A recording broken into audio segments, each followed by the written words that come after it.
Me and this beautiful, handsome bird are calling it now. Breaking news. Halo Infinite's going to be released in 2022. I hope.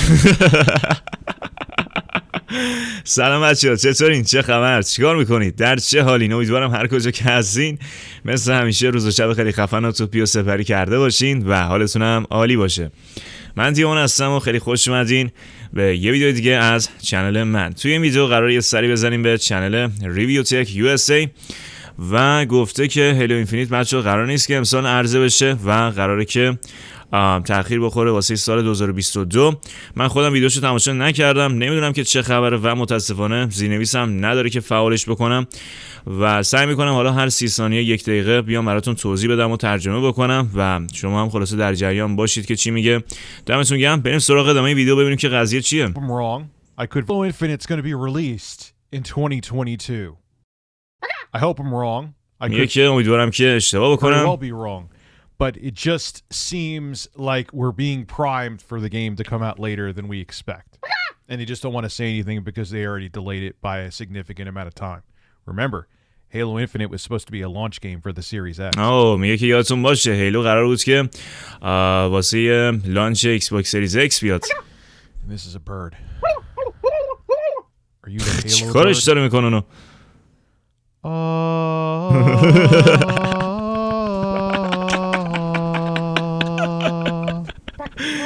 پشمام حاجی، اینا بالا خونه رو اجاره دادن همشون از دم. یا خدا توی دنیای دیگن. یه چیز جالب گفت. چی گفت؟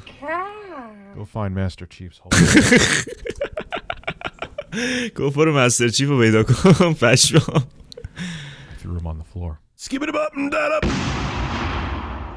Hey everybody, if you like this video and you like seeing a big beautiful man regurgitate gaming news, make sure to hit that subscribe button. خب ما که ثابت کردیم داداش، یک سال ما تو رو ساب کردیم. اینم از لایک. I love you. You're good people.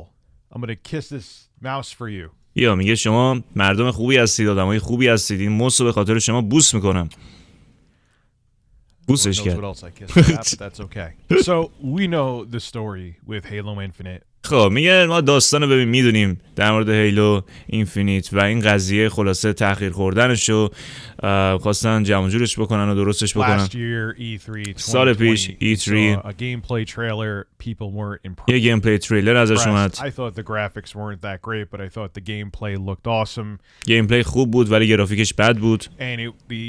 Halo Infinite was going to be released supposedly with the Series S and X when they launched late last year. قرار بود که سال گذشته همزمان با عرضه ایکس باکس سریز X و S هیلو اینفینیت هم عرضه بشه. And it never happened. و این اتفاق نیفتاد. The game got delayed. و تأخیر خورد. Now it's delayed till holiday of 2021. خب البته اینو نگفت که به نظر میرسه، نمیدونم چرا قطعی گفت به نظر میرسه که توی هالیدی تعطیلات امسال قراره که بیاد. و هورایزن 5 نوامبر but they're just still saying fall 2021 for Halo Infinite. Now I'll talk about my take on و گفتم مثل این که پاییز امسال یعنی نزدیکیم بهش. خب in a second. خیلی شایعات در موردش زیاده بچه‌ها که کی قراره عرضه بشه. خیلی مشتاقم ببینم حالا چه اطلاعاتی داره، چون این معمولا با اینکه حالا یه مقدار کوبنده صحبت میکنه و اینا همشون تخریبگرن. ببینین کسایی که من ازشون ویدیو درست میکنم اینا با کسی شوخی ندارم، مثل ایران نیست یه ویدیو از طرف درست کنید اصلا طرف متوجه نشه یا اینکه ایگنور بکنه همون لحظه جوابتو میده. اینا میترکونن خب و شوخی با کسی ندارن. اکثرشون هم چنلاشون خیلی بزرگه و میگم با این وجود اطلاعاتش خوبه و حالا یه مقدار ممکنه که خشم باشه ولی خب این کار از طرف. خب فیل اسپنسر هد ایکس باکس توی کدوم پادکست بوده؟ آها توی پادکست دراپت فریم.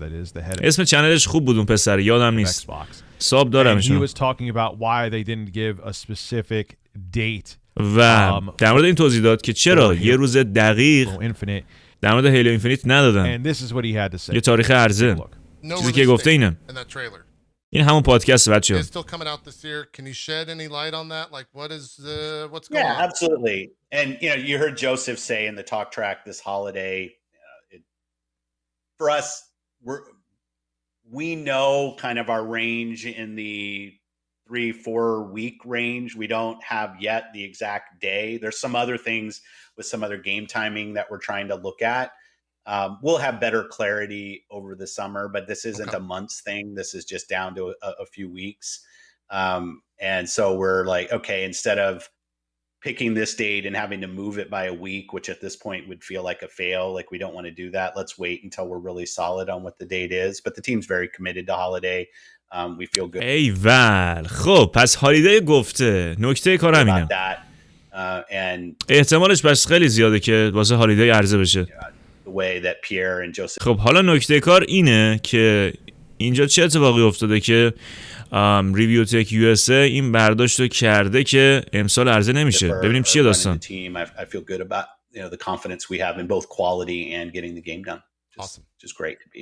Now, if you watch the rest of that podcast, not خب میگه اگه ادامه اون پادکست رو تماشا کنی clip that I took out, I'll have it linked below in the description. چه جالب. همشون هم لینک اون اطلاعات و ویدیوهایی که میذارن و تو قسمت دیسکریپشنشون قرار میدن. About how it was tough to develop. خب آره اونم خلاصه توضیح ندادم در مورد سختی شرایط بچه‌ها، روند توسعه بازی و این داستان پندمیک و کرونا و این چیزا یه مقدار صحبت کردیم. الان داره به همون اشاره میکنه. It was tough to develop games during COVID-19 during the pandemic. واقعا سخته بچه‌ها، در این دوران واقعا سخته. خیلی شرایط سختیه که از دور بدون ارتباط مستقیم تو بخوای یه بازی رو درست بکنی، چون من شنیدم توی روند توسعه یه بازی و ساخت یه بازی یه جاهایی هست که ببین تو مجبور میشی که از نزدیک حرف بزنی و نشون بدی کارو، میدونی از دور اصلا غیر ممکنه و نمیدونم اینا دارن چیکار میکنن. Because you can't just go to someone's office, hand them a controller and say, "Hey, does this feel okay?" داره در مورد این دوران کرونا توضیح میده دیگه. Which makes sense. Okay, it's amazing what we could do with technology. یکی اوکی روال کار now from home like think فوق‌العاده است. الان با توجه به این تکنولوژی که در حال حاضر توی جهان هست میتونیم از خونه یه همچین حرکتایی بزنیم. If COVID-19 happened in like the 80s or 90s میگه فکرشو بکن اگه کرونا مثلا چه میدونم چند صد سال قبل توی قرنها قبل اتفاق میافتاد. There would be a lot more people unemployed because of the internet and because of the internet infrastructure that we have now. A lot of people, even though it did still really hurt the economy, it could have been way more disastrous if this واقعا سخت‌تر میشد، خیلی سخت‌تر میشد. happened in a different era where we didn't have the tech that we had now, so people نه تکنولوژی داشتیم نه اینترنت. still function and work.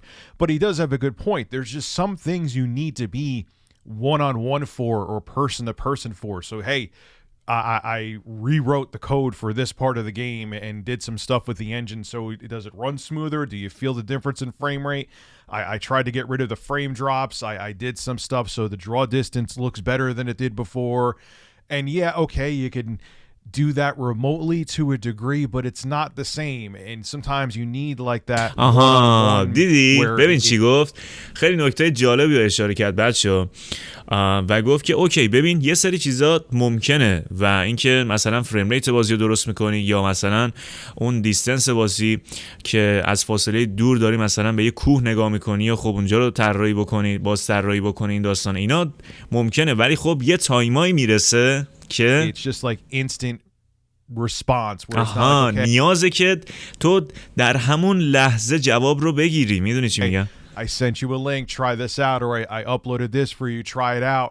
It's just not as natural and it's not as fluid as working خوب in an نیست. open office کارشون حالت اوکی رو نداره. with people where you can just kind of bounce off of each other.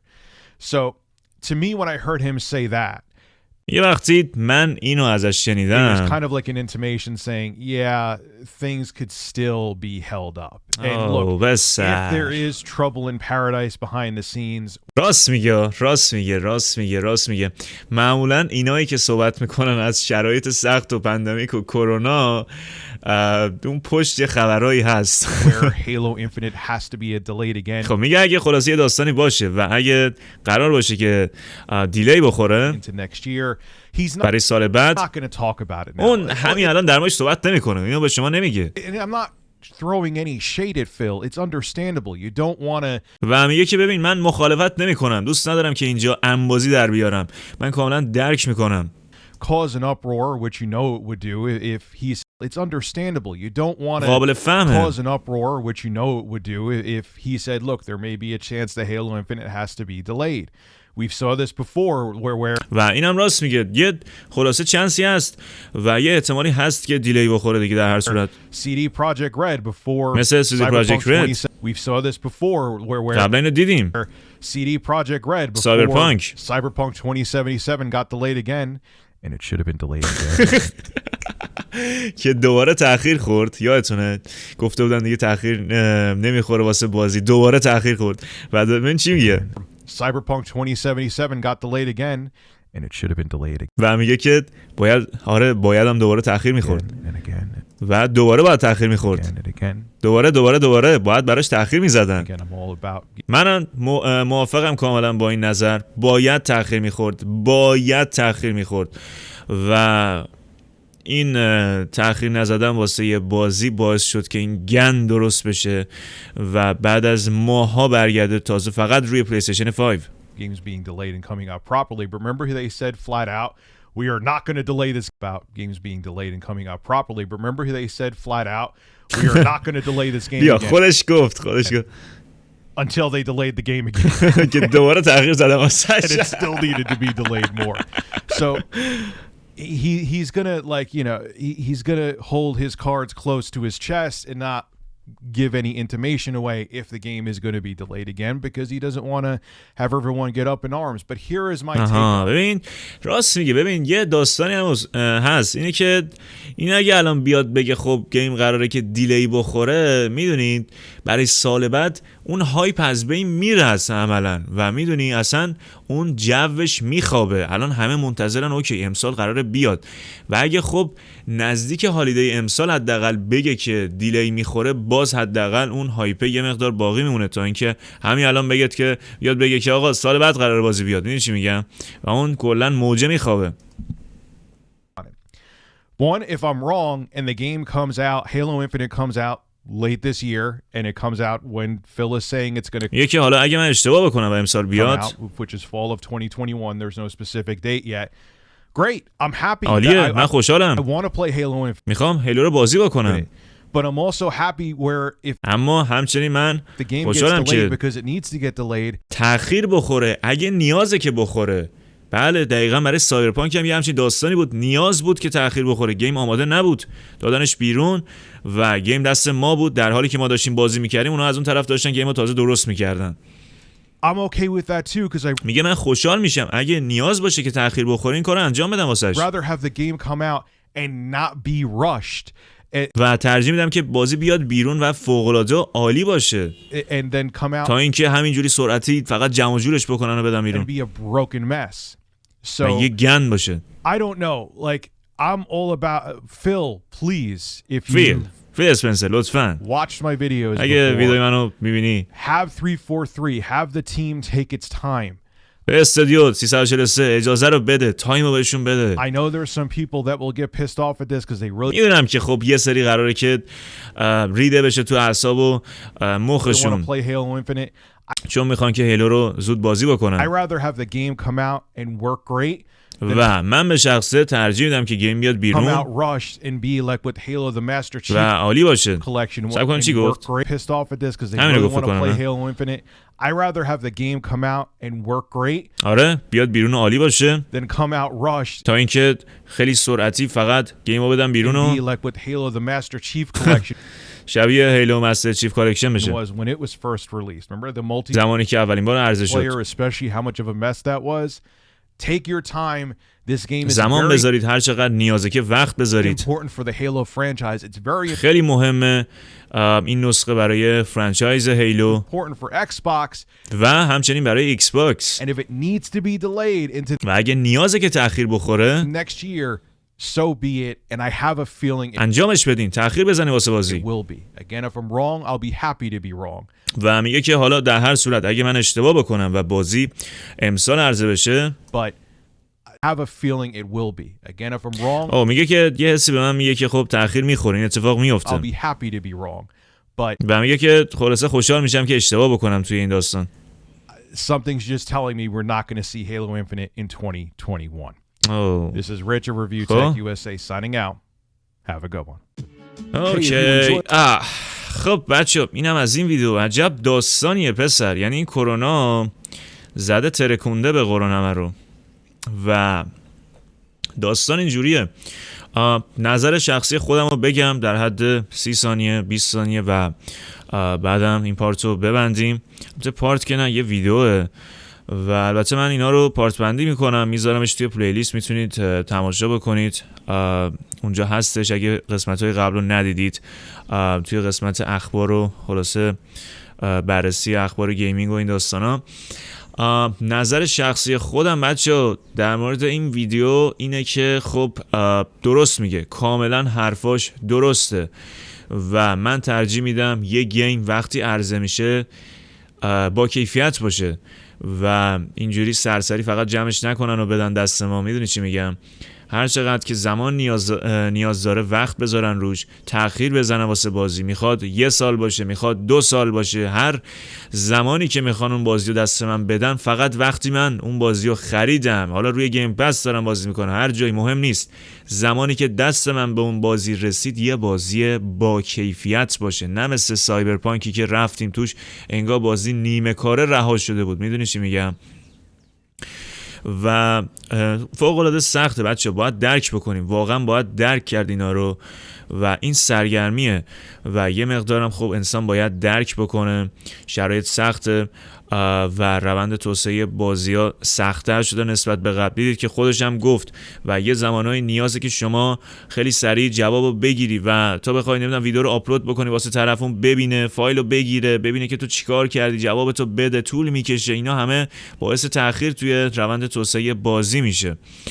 و من خودم هم باشم، حالا اصلا هیلو رو بنده کنار، یه بازی معمولی، یه بازی ایندی هستن، ترجیح میده همون بازی ایندی تأخیر بخوره و یه بازی با کیفیت باشه. حرفاش کاملا درست بود. ولی خب اگه گیم آماده است عالیه و از همه لحاظ اوکیه و اگه امسال بیاد فوق العاده میشه، مخصوصا اگه هالیدی و تعطیلات بیاد که زمان خیلی مناسبی برای عرضه بازی ها هستش. این نظر شخصی خودم بود. اگه شما هم نظری داشتید حتما برام تو بخش کامنت ها بنویسید، خوشحال میشم که نظرات شما رو بخونم. و دمتون گرم، مرسی که تماشا کردید. امیدوارم هر کجا که هستین روز و شب خیلی خفنی داشته باشید. لایک ویدیو فراموش نشه. خیلی زود دوباره میبینمتون. فعلا گود بای. See you.